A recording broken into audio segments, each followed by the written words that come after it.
Ang, ang Moto. Meron ba kayong boto sa buhay? Moto. moto. Moto. Ano yung moto?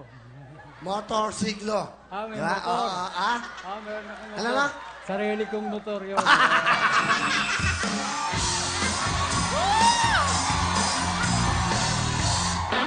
Masarap ka uso ni tate. Marami tayong natututunan eh. Sarili nyo. Matagal na ba yung motor nyo sa inyo? Medyo matagal-tagal na. Ha? Matagal-tagal na. Matagal na po. Matagal na. Pero masarap kasama si tate kausap. Nakakalibang. Yung mga ganyan, di ba? Sino po ang kasama nyo? Patay na eh. Ha? Patay na. Oh, Lolo! I love you, Lolo.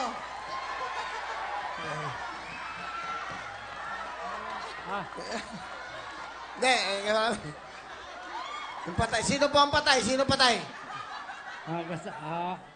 Sino ang kasama nyo? Kasama ko, anak ko. Panlabing-dalawa. Pininyo. Pakilala nyo. Pangalan nyo. Pakilala. Mga kababayan, magpakinggan natin. Anak. Sana... Mapakilala nyo pa lang. Pakilala nyo. binabati ko sana mag-uwas. Hindi po. Yung kasama nyo, ipakilala nyo muna yung anak nyo. Pakilala nyo sa amin. Ano po ang pangalan? Ang pangalan na anak ko, si Nino.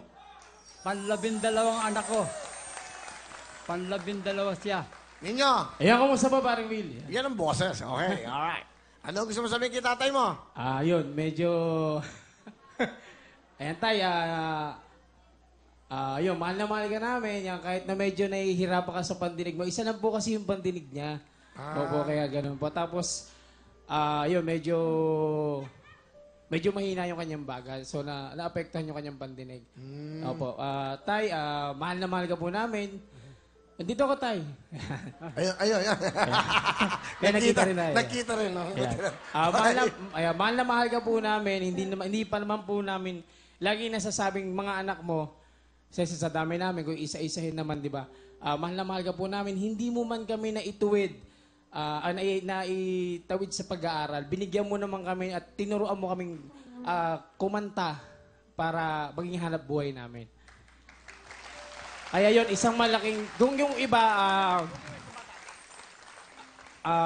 kung yung iba napagpatapos sila yung mga anak sa pag-aaral, ikaw, hinubog mo yung aming kakayahan, magkakapatid, para magamit namin yung talento na binigay sa atin ng Diyos para sa ikabubuhay natin at saka sa aming mga pamilya. Yun. Maray pong salamat tayo. Mahal na mahal ka po namin. Nagsalita po ang anak nyo. Ang daming sinabing magaganda. Nadinig nyo ba? Naintindihan nyo ba? Oo, naintindihan. Okay, yan. Ano gusto nyo sabihin sa anak nyo po? Tingnan nyo. Ayun po, tatay. Anak, pinararating ko sa inyong lahat na mahal ko kayo. Kaya kung hindi nag-aasawa, para sa inyo, para makatulong ako. Wow.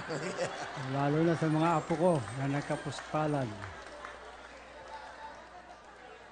Sana maintindihan niyo ako. Kung ano man ang pagkukulang ko, bahala na kayo magpuno. Yun. Balik, Tatay Jaime, kayo po ay byudo na. Opo, byudo na po. Matagal na ba kayo naging byudo? Matagal na po ba? 7 taon na po. So, ayaw nyo na mag-asawa? Ayoko na po. Bakit? Magiging sagabal lang po sa pagtulong ko sa mga apo ko, sa mga anak ko. Ah, Ganun po. galing na Tatay Jaime. Kaya masaya kayo.